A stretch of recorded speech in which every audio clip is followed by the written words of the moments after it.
Hey cosplayers, in today's video we're going to talk about how you can cut tight corners in EVA foam. So when you got those tight little corners, you're trying to cut it without ruining your foam.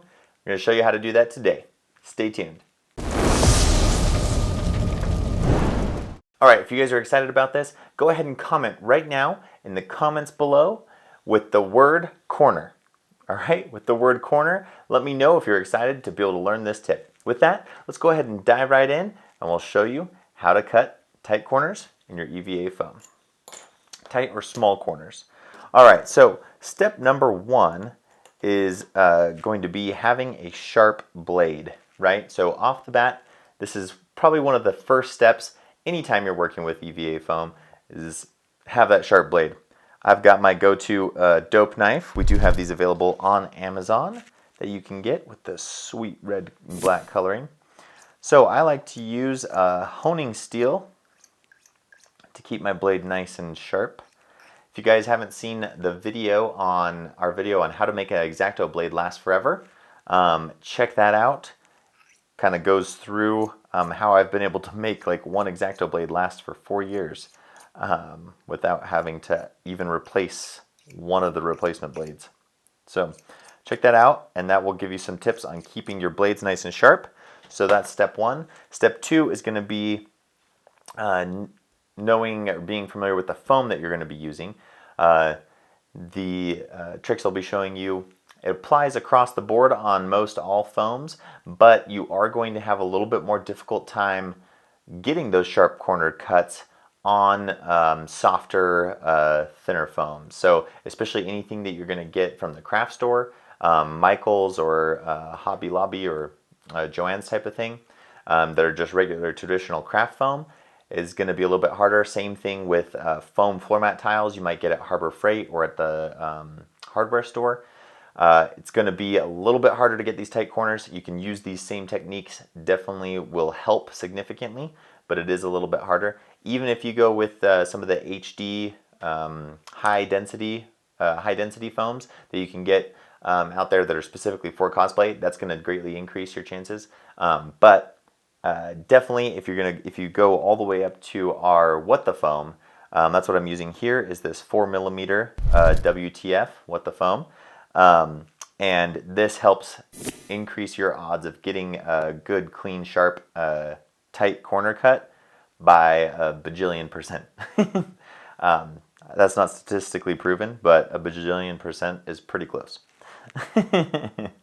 Anyway, so the foam does make a big difference, but I'm going to show you the technique here on this 4mm What the Foam, and this will apply to a bunch of other foams as well.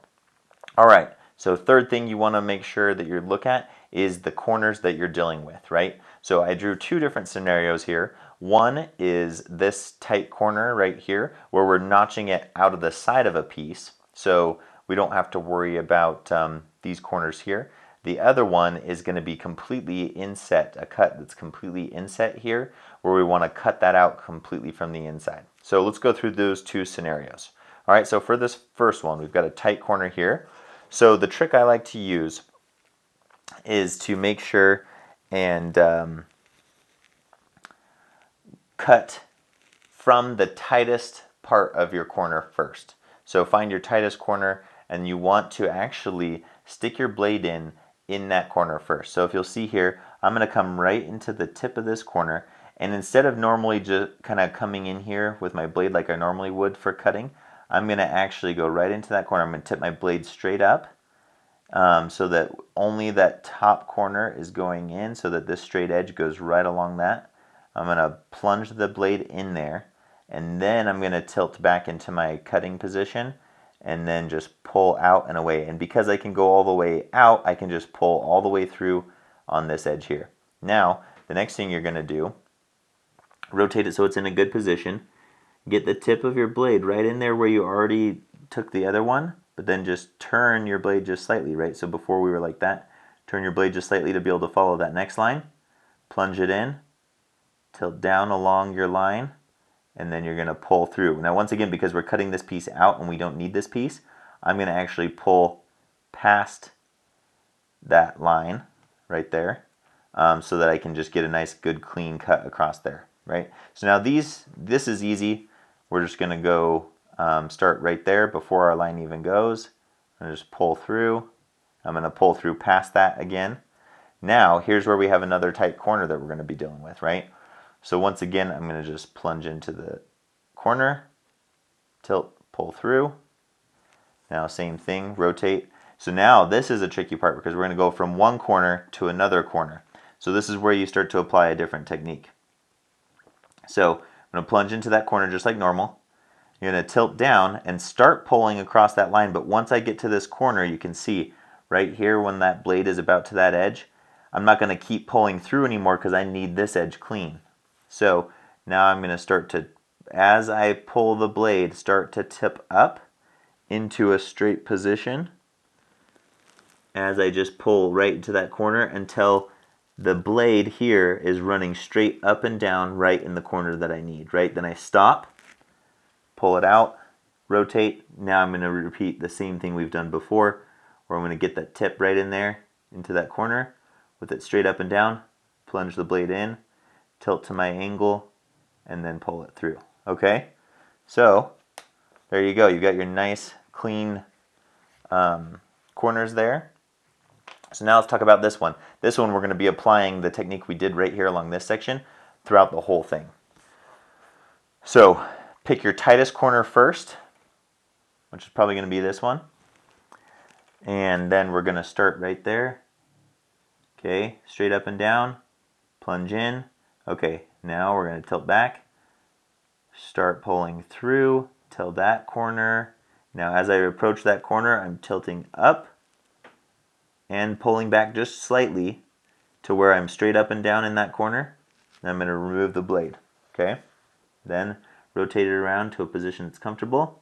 Find that corner with your tip. Hold the blade at the right angle, but straight up and down, but rotated so that it's in line with your next cutting line. Plunge the blade in, tilt back to hit your angle, your cutting angle. Cut along that line till you get to that corner, and as you reach that corner, you tilt up to straight up and down so that your blade is hitting that corner straight up and down. Okay, remove the blade. Last one here, same thing. Find that end. Get your blade oriented, straight up and down, plunge down, pull through. Now here's the last one into this tight corner. Pulling up to be almost straight up and down as I hit that corner. Remove, and voila. There you go. Nice, tight corners, super clean.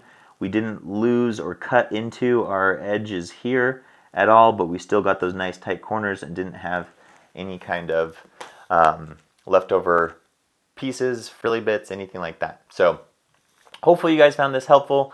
I've got this question a lot. How do you cut those tight corners and make them look so clean and sharp? So once again, just to recap, get your blade nice and sharp. Think about which foam you're using.